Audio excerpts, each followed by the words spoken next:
Hello everybody, welcome back to 47 and Counting. My name is Gray, this is Skylar. Today we're doing another kind of alter interview. So if you're here from the art or the small business side of things, I have what is known as dissociative identity disorder. I'll put what that means right here.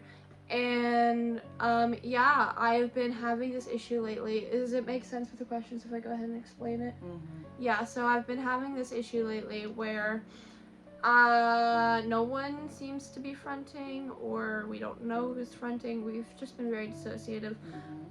If you don't know much about DID, or if you just haven't heard about this particular thing yet, I have, and many of the other systems that I'm close with have experienced a dissociation in the way where it's not that, like, we don't know who's fronting. It literally feels like there's just no one in the front, which you would think would be impossible, but since it's not like a hard and fast power button if someone leaves, it's more of a, like, skin. There is a way to have, like, no skin equipped. And it sucks.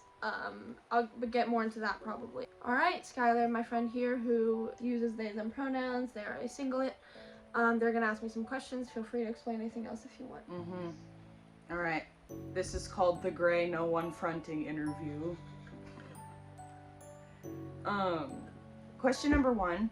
How do you pick an activity to focus on when no one is fronting? Or when you can't, like, detect anyone fronting? So, honestly, our fronting habits don't usually affect what we tend to do. It did more so in the beginning when there were less of us, and we had, like, specific hobbies that specific ones of us wanted to try. Sunny has always been very interested in painting. Conan wanted to get into woodworking. But since there is now about 80 of us, maybe a little bit more, I don't recall what our exact number was before all this happened, but since now there's about 80 of us, we kind of just tend to do what we feel like in the moment, and that doesn't tend to depend on alters. Something that does depend on alters. So I guess let's take, for example, we have someone specific fronting, let's say Rosie is fronting, and as a collective we want to write, because that's usually what it is. It's like, as a collective we want to do this. The thing that Rosie fronting would affect is what we write. For example, we have 2 work in progresses, and many more, but 2 of them being Super Kids, the superhero kind of gritty young adult, or new adult story. And then we have Who's in the Driver's Seat, which talks about DID and age regression and stuff like that. And there was a scene in Who's in the Driver's Seat where a child alter was fronting.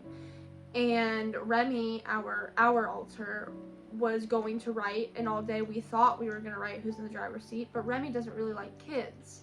So Remy wanted to write Super Kids instead, and we ended up, like, finishing a chapter for that.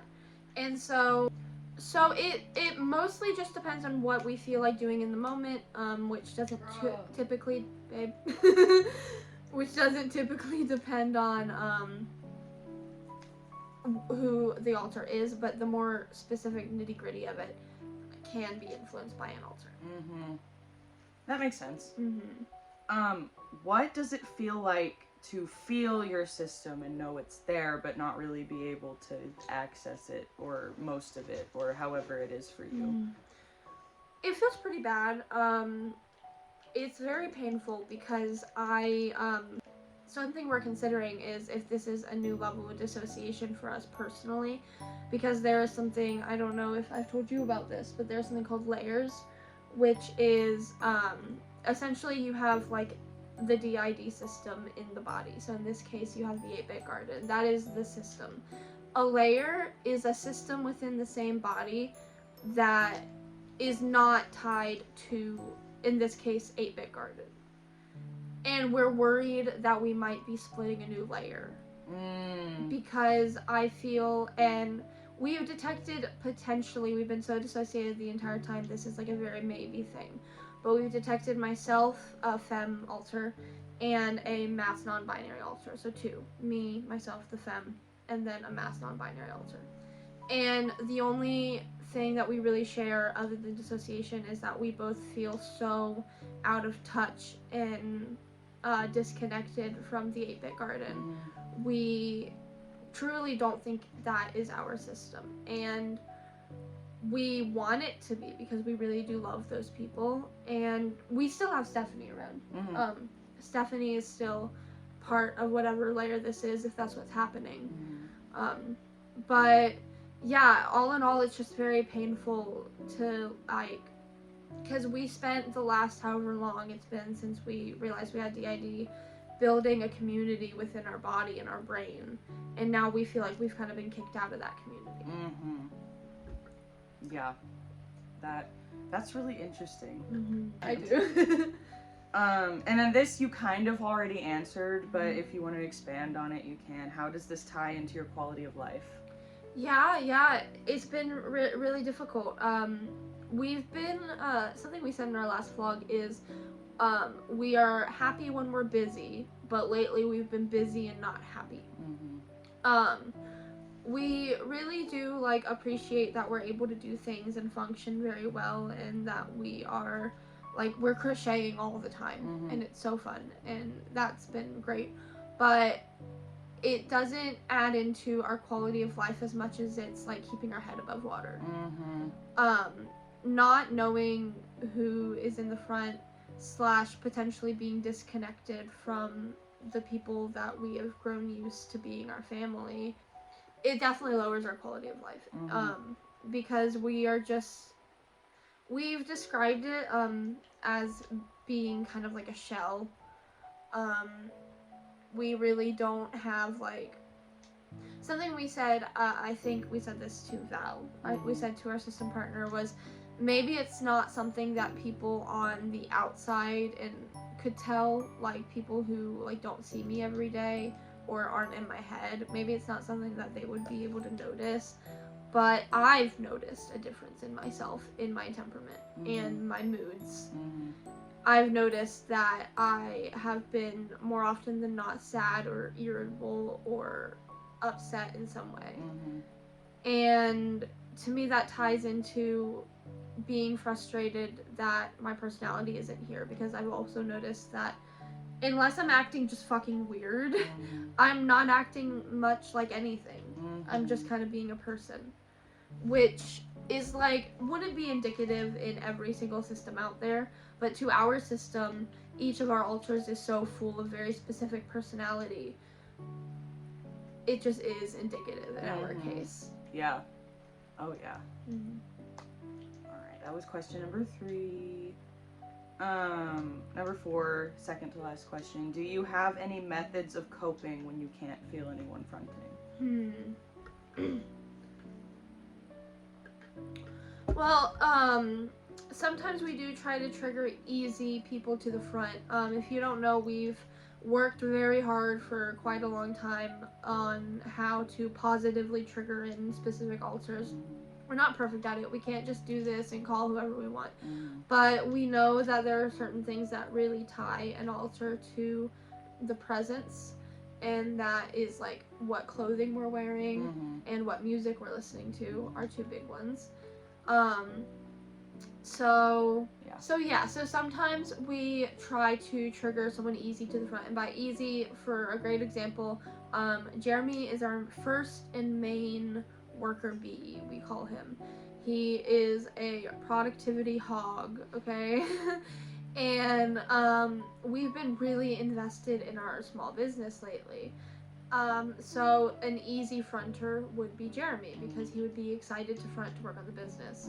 So sometimes we try to do that, but honestly, these days it's just not working. We've tried to get Eden to front, we've tried to get Sybil to front, we've tried to get Jeremy to front.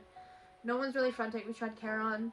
He worked once, but then we tried again last night and nothing happened. So ways we cope is honestly just by trying to stay busy and maybe take advantage of it in the way where, I've told you this before, the only time when we don't know who's fronting and we're like content with it is when we're super immersed in like something else, like a different world or a character's mind, or it's usually something creative, you know, some kind of storytelling, like I'm playing a video game or I'm writing my book, you know.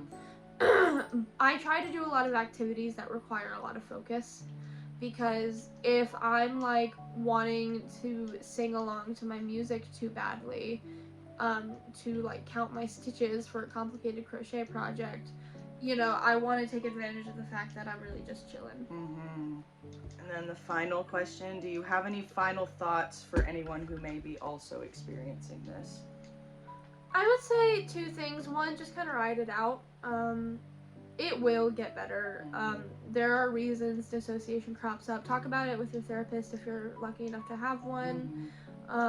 Maybe a psychiatrist as well if you have one of those. I'm sure they could do something. And the other thing is, don't let it convince you that you don't have DID. You're gonna tell me that you line up with these symptoms and that this is the answer that currently makes the most sense for you, and that you've done all this research and you've spoken with people who know what they're talking about, like doctors. I think that you have no reason to doubt yourself on an answer that just makes sense in the moment. And when the worst possible case is that you say, hey, I was wrong. Yeah, there's really no shame in being wrong. Yeah. Like, it kind of sucks, but like... Especially if you're not, like, spreading misinformation about what DID is. Right. So, and that even can be a very tricky playing field, because we don't really know what DID is. Right, it's so, like... The only thing we know for certain is that it's traumagenic. And it's covert. And it's covert. But, like, even the covert one can be, like, well, that depends on the system. Because someone like me, I'm not covert. Right. Like, at least, I mean, these days I kind of am. But, like... Well, yeah, but, like, not... Yeah. Yeah, like, and that's because I have trained myself and worked on, because I didn't want to be covert. You know, I've trained myself and worked on not being covert. But you're right, like, the average...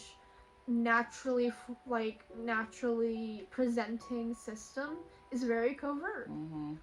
So just don't let some weird thing happening with your fronting habit convince you that you don't have DID. If something is going to convince you that you don't have DID, it should be something that's like real. Yeah. Well, that's all the questions I have. Cool.